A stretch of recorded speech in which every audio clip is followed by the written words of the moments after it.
آپ کو پتہ ہے صحیح بخاری میں موجود ہے، عروہ ابن زبیر حضرت ابو بکر کا نواسہ کہتا ہے کہ میں نے عبداللہ بن عمر بن عاص سے پوچھا کہ نبی الاسلام پہ جو کافروں نے مصیبتیں ڈھائی تھی ان میں سے کوئی مشکل وقت ہمیں بتائیں۔ احد کا وقت تو سب کو پتہ ہے، تو انہوں نے کہا مجھے وہ وقت یاد ہے کہ مکے کا دور تھا، تو عقبہ ابن ابی معیط جس نے ایک دفعہ نبی الاسلام کے، صحیح بخاری مسلم میں آتا ہے کہ کندھے پہ اوجڑی لا کے اونٹ کی رکھ دی تھی، پھر سیدہ فاطمہ آئی انہوں نے ہٹائی، اس نے نبی الاسلام کے گردن میں ایک دفعہ چادر ڈالی، صحیح بخاری میں آتا ہے، اور اتنی زور سے کھینچی گلا دبایا، قریب تھا کہ آپ کی مبارک آنکھیں باہر نکلا تھا۔ تو اتنے میں سیدنا ابو بکر صدیق وہاں آئے اور انہوں نے اس کو مار کے ہٹایا، اور قرآن کی وہ آیت پڑھی، کیا تم ایک شخص کو صرف اس لیے مار دینا چاہتے ہو کہ وہ کہتا ہے کہ میرا رب اللہ ہے؟ اور پھر اس کے بعد جو حضرت ابو بکر کی پٹائی ہوئی وہ الگ چیز ہے، لیکن وہ اس لیول کے اوپر اپنی جان نثار کرنے کے لیے تیار ہو جاتے تھے۔ غزوہ احد کے موقع پر صحیح بخاری میں آتا ہے کہ 12 بندے صرف نبی صلی اللہ علیہ وسلم کے ساتھ رہ گئے تھے 700 میں سے، اور ان 12 میں حضرت ابو بکر بھی شامل تھے، حضرت علی بھی تھے، حضرت عمر بھی تھے۔ اس وقت بھی کمٹمنٹ آپ دیکھ لیں، پیچھے نہیں بالکل ہٹے، ہر موقع پہ جہاں پہ قربانی کا موقع آیا پوری کمٹمنٹ کے ساتھ نبی صلی اللہ علیہ وآلہ وسلم کا ساتھ۔ حضرت عمر بن عاص کہتے ہیں بخاری اور مسلم دونوں میں، نبی علیہ السلام نے مجھے ایک لشکر روانہ کیا تو اس لشکر کا امیر بنایا، تو مجھے یہ زوم ہوا کہ میں حضور کا بڑا لاڈلا ہوں، تو میں نے کہا یا رسول اللہ صلی اللہ علیہ وسلم آپ کو لوگوں میں سب سے بڑھ کے محبوب کون ہے؟ تو فرمایا عائشہ سلام اللہ علیہ۔ تو میں نے کہا نہیں یا رسول اللہ میں مردوں میں پوچھ رہا ہوں، تو کہا اس کا باپ ابو بکر، پوچھا اس کے بعد، کہا عمر، اور پھر کہتے ہیں میں حضور سے پوچھتا گیا، آپ نام لیتے کہ میرا نام کوئی نہیں لیا، پھر میں خاموش ہو گیا کہیں میں ان بندوں میں شامل ہی نہ ہوں۔ صحیح بخاری میں آتا ہے عبداللہ بن عمر رضی اللہ تعالیٰ عنہما کہتے ہیں کہ ہم نبی علیہ السلام کی موجودگی میں یہ کہا کرتے تھے کہ رسول اللہ صلی اللہ علیہ وآلہ وسلم کے بعد سب سے افضل ابو بکر ہیں، اور پھر عمر ہے، اور پھر عثمان ہے، اور اس کے بعد ہم صحابہ میں تفریق نہیں کیا کرتے تھے کہ کون کس سے اوپر ہے، ان تینوں کے بعد۔ لیکن یہاں پہ میں ایک ٹیکنیکل مسئلہ آپ کو بتا دوں کہ جب کبھی بھی صحابہ میں فضیلت کی بات ہو رہی ہوتی ہے نا، تو وہ ایکسکلوڈنگ اہل بیت ہوتا ہے، کیونکہ صحابہ کرام بھی اہل بیت کو ایک الگ سے آئیڈینٹی تصور کرتے تھے، اور محدثین بھی، ورنہ تو ظاہر ہے کہ صحیح بخاری میں ہے، مسلم میں بھی، کہ فاطمہ میرے جگر کا ٹکڑا ہے، جس نے فاطمہ کو تکلیف دی اس نے مجھے تکلیف دی۔ سیدنا ابو بکر بھی کبھی یہ جرت نہیں کریں گے کہ کہیں کہ میں رسول اللہ کو فاطمہ سے بڑھ کے محبوب ہوں، کبھی بھی نہیں یہ جرت کریں گے۔ اس کے الٹ آپ کو حدیثیں بخاری مسلم میں مل جائیں گی، وہ ٹاپک الگ ہے۔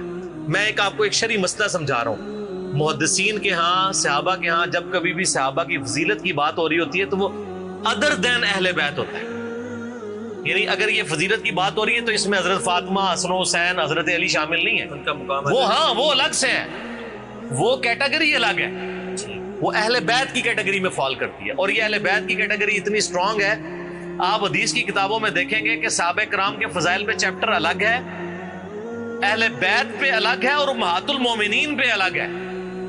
ایون امہات المومنین کو بھی اہل بیت سے الگ سے ذکر کیا جاتا ہے۔ اہل بیت کی ٹرم جو محدثین کے ہاں مانی جاتی ہے، اگرچہ امہات المومنین بھی اہل بیت ہے، لیکن وہ اسپیسیفکلی سیدنا علی، حسن حسین اور سیدہ فاطمہ کے، تو یہ میں آپ کو کیٹیگری بتا رہا ہوں۔ تو بہرحال یہ خود مولا علی علیہ السلام کے بارے میں صحیح بخاری میں آتا ہے، محمد ابن حنفیہ نامی ایک عورت سے حضرت علی کا بیٹا تھا، اس کا نام تھا محمد۔ حضرت فاطمہ کی زندگی میں تو حضرت علی نے دوسری شادی نہیں کی، وہ صحیح بخاری مسلم میں آتا ہے، نبی علیہ السلام نے ان کو منع کیا تھا، یہ ان کی خصوصیت تھی۔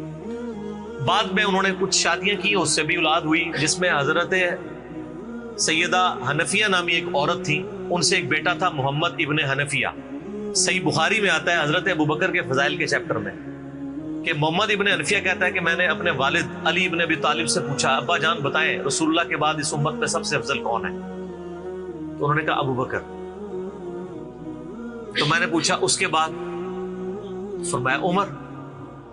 اور ان کا میں تیسری دفعہ میں نے سوچا کہ میں اگر پوچھا تو یہ عثمان کا نام لیں گے، تو میں نے کہا اس کے بعد تو آپ کا ہی نمبر ہوگا۔ لیکن وہ تو علی تھے نا، تو انہوں نے کہا کہ میں تو عام مسلمانوں میں سے ایک مسلمان۔ وَمَنْ أَحْسَنُ قَوْلًا مِّمَّنْ دَعَا إِلَى اللَّهِ وَعَمِلَ صَالِحًا وَقَالَ إِنَّنِي مِنَ الْمُسْلِمِينَ۔ اس سے بڑھ کر کس کی بات ہو سکتی ہے جو لوگوں کو اللہ کی طرف بلائے، خود بھی نیک اعمال کرے اور پھر بھی کہ میں عام مسلمانوں سے ایک مسلمان ہوں، میں بھی مسلمان ہی ہوں، بہت بڑا پیر فقیر یا کوئی اپنے آپ کو ایکسٹراڈنری نہ ماننا شروع کر۔ اس حدیث میں بھی سیدنا ابو بکر صدیق رضی اللہ تعالیٰ عنہ کی فضیلت کو خود مولا علی نے بیان کیا۔ پھر بخاری مسلم میں وہ جو حدیث ہے سقیفہ بنی ساعدہ والی، جو اختلاف ہوا تھا، اس میں آپ کو پتا ہے سیدنا علی نے بیعت نہیں کی تھی حضرت ابو بکر کی 6 مہینے تک، بخاری مسلم دونوں میں آتا ہے۔ پھر سیدہ فاطمہ بیمار ہو گئی، ان کی تیمارداری کرتے رہے، پھر سیدہ فاطمہ فوت ہو گئی۔ بخاری مسلم کے الفاظ ہیں، حضرت علی نے حضرت فاطمہ کی وفات کے بعد دیکھا کہ لوگوں کا رجحان ان سے کم ہونا شروع ہو گیا۔ جب تک حضرت فاطمہ زندہ تھی تو ظاہر ہے نبی اسلام کا ایک وہ معاملہ تھا، تو پھر انہوں نے حضرت ابوبکر کو پیغام بھیجا کہ آپ میرے گھر آئیں اور اپنے ساتھ کسی کو نہیں لے کے آنا۔ اس حدیث کو روایت سیدہ عائشہ کر رہی ہے اور حدیث بخاری میں بھی ہے، مسلم میں بھی۔ اور اما عائشہ کہتی ہیں کہ سیدنا علی کی خواہش تھی کہ حضرت عمر نہ جائیں کیونکہ ان کے مزاج میں ذرا تیزی تھی۔ تو حضرت ابوبکر حضرت علی کے گھر جانے لگے تو حضرت عمر نے روک لیا، ان کا آپ کو میں اکیلے نہیں جانے دوں گا۔ ہائے ہائے، ابو بکر تو پھر ابو بکر ہے نا، انہوں نے کہا اللہ کی قسم نبی کے گھر والوں سے ہمیں کوئی شر کی امید نہیں ہے۔ ان کو تھا کہ بلا کے ایجنسیوں کے ہاتھوں گرفتاری نہ کروا دے۔ آج کے دور میں بات کروں تو حضرت بکر اکیلے گئے۔ سیدنا علی نے حضرت بکر سے کہا کہ اللہ نے جو آپ کو ہم پہ فضیلت دی ہے اس امر خلافت میں، ہمیں آپ سے کوئی حسد نہیں، لیکن نبی الاسلام کی قربت کے ناطے اور آپ کے اہل بیت ہونے کے ناطے ہم یہ سمجھتے ہیں کہ ہمیں اس مشورے میں شامل کرنا چاہیے تھا۔ تو سیدنا ابوبکر نے رونا شروع کر دیا۔ رونے کا مطلب یہ تھا کہ انہوں نے اس چیز کو ایکسپٹ کیا کہ یہ ٹیکنیکلی مسئلہ مس ہینڈل ہوا ہے، لیکن وہ کیوں ہوا وہ میں نے پورا 3 گھنٹے کا لیکچر ریکارڈ کروایا۔ مسئلہ 55B، وصی رسول کون ہے اور حدیث قرطاس کا تحقیقی جائزہ۔ جب رونا شروع کیا تو سیدنا علی نے کہا کہ بس اب میں آپ کی اعلانیہ بیعت کروں گا، یہ ہے للہیت، ورنہ وہ کہتے کہ ابوبکر میں بیعت کرتا ہوں باہر جا کے بتا دینا، یہ کام ہوتا تو اکڑ والا ہوتا، لیکن وہ تو علی تھے، اکڑ تو دور دور تک نہیں تھی، زہد تھا، عاجزی تھی، اللہ کا تعارف تھا۔ کہا میں اعلانیہ بیعت کروں گا آپ کی۔ آج کے ہوتے تو کہتے نہیں باہر جا کے آپ بتا دیں، میں ایک ٹویٹ کر دوں گا پیچھے سے کہ بس ہو گئی ہے ہمارا آپس میں۔ ظہر کے وقت بخاری مسلم کے الفاظ ہیں، سیدنا ابوبکر نماز کے بعد ممبر پہ چڑھے اور حضرت علی کے فضائل بیان کیے اور پھر بیان کیا کہ ان کے بیعت نہ کرنے کی وجہ کیا تھی، اور پھر ممبر سے نیچے اتر آئے۔ پھر حضرت علی ممبر پہ چڑھے اور حضرت ابوبکر کے فضائل بیان کیے اور اپنے بیعت نہ کرنے کی وجوہات بتائیں، اور پھر اعلانیہ بیعت کی، اور حضرت علی ممبر سے اترے تو تمام مسلمان پھر حضرت علی سے خوش ہو گئے کہ انہوں نے اس مسئلے میں قربانی والا معاملہ کیا۔ تو یہ بھی ایک موقع تھا۔ اس میں الفاظ ہیں کہ حضرت ابوبکر کہتے ہیں اللہ کی قسم حضرت علی سے روتے ہوئے کہ مجھے نبی کے گھر والے اپنے گھر والوں سے بڑھ کے عزیز ہیں۔ اور آپ کو مزے کی بات بتاؤں، صحیح بخاری میں ایک کریٹیکل حدیث ہے حسن حسین کے چیپٹر کے اندر، امام بخاری نے ڈالی ہے، وہ امہات المومنین کے چیپٹر میں نہیں ہے، حسن حسین والے چیپٹر میں ہے، کہ حضرت ابوبکر کہتے ہیں کہ رسول اللہ کے قرب کو ان کے اہل بیت کے قرب میں تلاش کرو۔ کون کہہ رہے ہیں؟ حضرت ابوبکر۔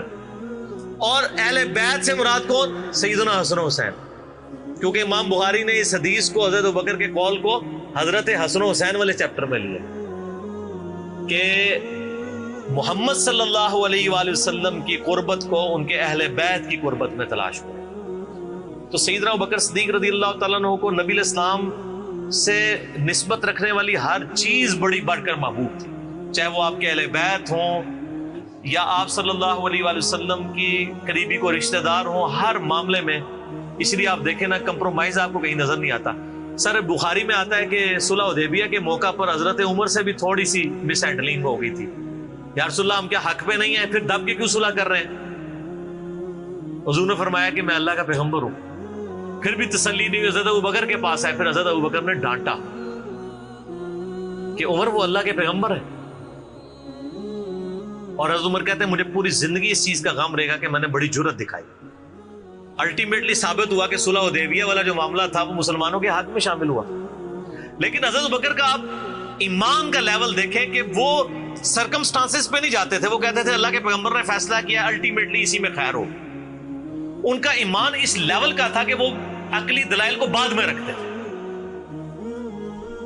اور وہاں پہ بھی آپ کو نظر آیا ہے۔ اور انہوں نے حضرت عمر کو کہا کہ عمر وہ اللہ کے پیغمبر ہیں، جو فیصلہ کر رہے ہیں وہ ٹھیک ہے۔ اسی لیے ہر مسئلے میں آپ کو احتیاط کا پہلو نظر آتا ہے۔ پھر بخاری میں آتا ہے جب مرتدین زکات تھے، حضرت عمر جیسے لوگ بھی کہہ رہے تھے اتنے معاذوں پہ آپ جنگ نہ کھولیں، پہلے کچھ قبائل مرتد ہو گئے ہیں، رومن امپائر چڑھی دوڑی ہے، پرشین امپائر کے ساتھ ہم نے سارے معاملات شروع کیے ہوئے ہیں، اتنے معاذوں پہ ہم کیسے لڑیں گے؟ تو سیدنا ابوبکر نے کیا کہا تھا؟ اللہ کی قسم کو رسول اللہ کے زمانے میں جانور دیتا تھا اور اس کے ساتھ ایک رسی بھی دیتا تھا، اور اب نہیں دے گا نا میں اس کے خلاف بھی قتال کروں گا، اکیلا مجھے کرنا پڑے۔ جس طرح نماز اللہ کا حق ہے، اسی طریقے سے زکات بھی اللہ کا حق ہے۔ جو نماز اور زکات میں فرق کرے گا میں اس کے خلاف قتال کروں گا۔ وہ ریٹ آف دی گورنمنٹ کو چیلنج کر رہا ہے۔ حضرت عمر کے الفاظ ہیں بخاری میں کہ اللہ تعالیٰ نے ابوبکر کا سینہ کھول دیا تھا اس مسئلے میں، اور ابوبکر کی باتیں سن کے ہمارا سینہ بھی کھل گیا، حالانکہ پورے صحابہ ایک طرف کھڑے تھے، ابوبکر ایک طرف کھڑے ہوئے تھے۔ ان کی جو نبی علیہ السلام سے کمٹمنٹ تھی نا وہ ان کو ہٹنے نہیں دیتی تھی۔ صحیح بخاری میں آتا ہے، آپ کو پتہ ہے لشکر اسامہ کے اوپر بڑے بڑے صحابہ نے اعتراض کیا کہ یہ اسامہ تو کل کا بچہ ہے، 15-16 سال کا، اتنے سینئر صحابہ اس کے انڈر لگا دیے ہیں۔ نبی علیہ السلام نے وفات کی وصیت کی تھی کہ لشکر اسامہ بھیجنا ہے، اور رومن امپائر کیونکہ انہی کے باپ شہید ہوئے تھے نا، زید ابن حارثہ غزوہ موتا کے اندر۔ اب جب وفات نبی علیہ السلام کی وفات ہوئی تو پھر لوگوں کو آ کے لوگ مشورے دے رہے ہیں حضرت ابوبکر کو کہ اب تو آپ نے ڈیسیژن کرنا ہے تو اسامہ کو چینج کر دیں۔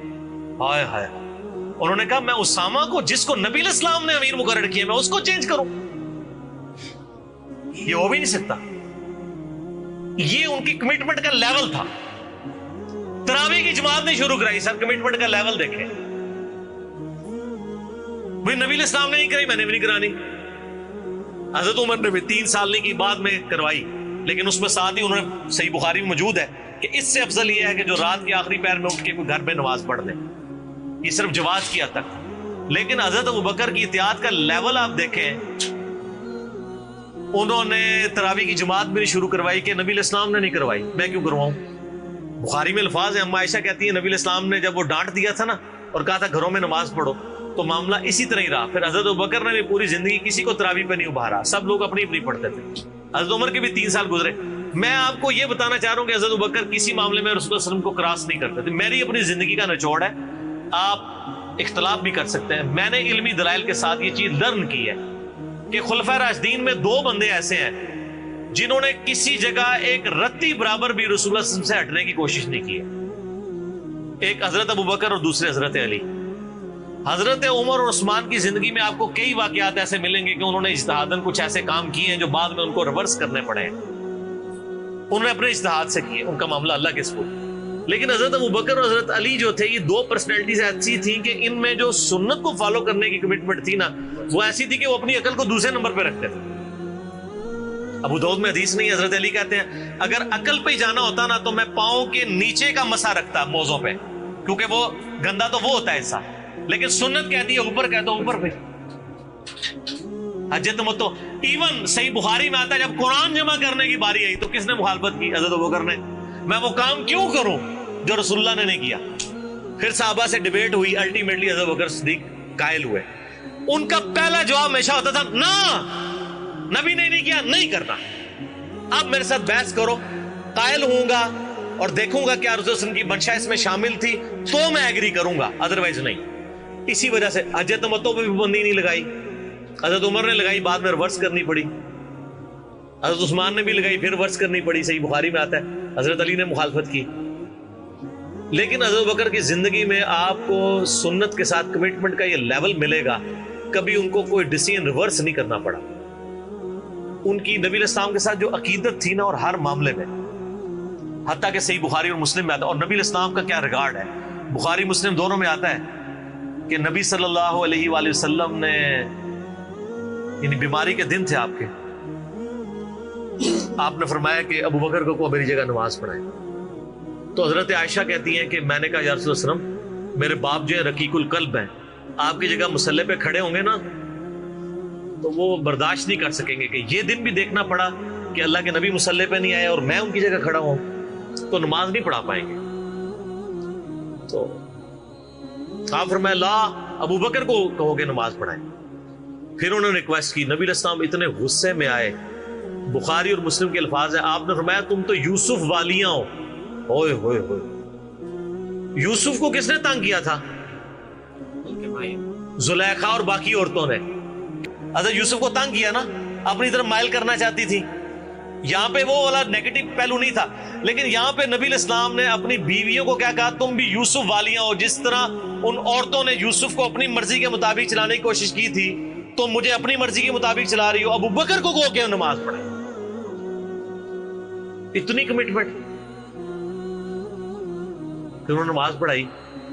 صحیح بخاری میں آتا ہے، اما عائشہ کہتی ہیں حضور اپنی وفات کے دنوں میں کہتے تھے عائشہ میرا ارادہ ہے میں تیرے بھائی عبد الرحمن بن ابی بکر اور تیرے باپ ابی قحافہ ان کی یعنی وہ نیت تھی، اس کو بلاؤں اور ان کو میں لکھ دوں.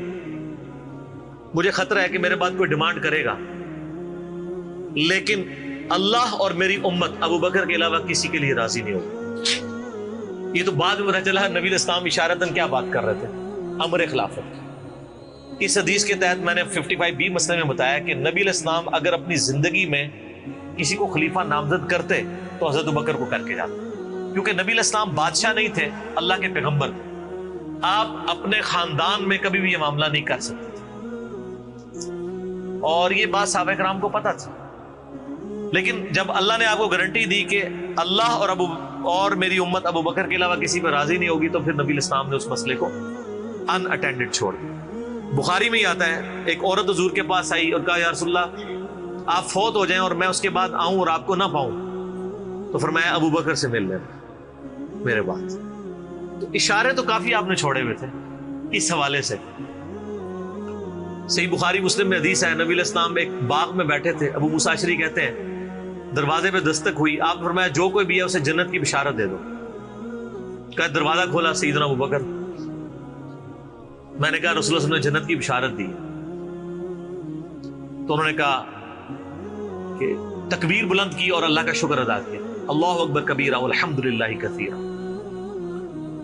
نبی علیہ السلام کنویں کی منڈیر پہ بیٹھے ہوئے تھے، آپ نے ابو بکر کو اپنی دائیں جانب بٹھا لیا ٹانگیں لٹکا کے. وہ جو پرانے زمانے میں بڑے کنویں ہوتے تھے نا، وہ چھوٹی سی دیوار باہر نکلی ہوئی ہوتی. پھر تھوڑی دیر بعد دستک ہوئی، آپ فرمایا اب بھی جو آتا ہے جنت کی بشارت دے دو.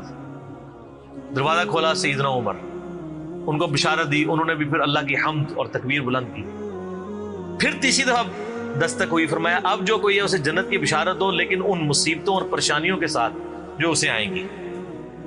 دروازہ کھولا تو سیدنا عثمان تھے. انہوں نے اللہ کی حمد بیان کی اور کہا میں اللہ کی پناہ میں آتا ہوں ان فتنوں سے اور پریشانیوں سے جسے مجھے اس کا سامنا کرنا. حضرت عمر کو حضور نے بائیں جانب بٹھا لیا. اب دائیں اور بائیں جگہ ختم ہو گئی تھی، تو حضرت عثمان سامنے آ کے بیٹھ گئے.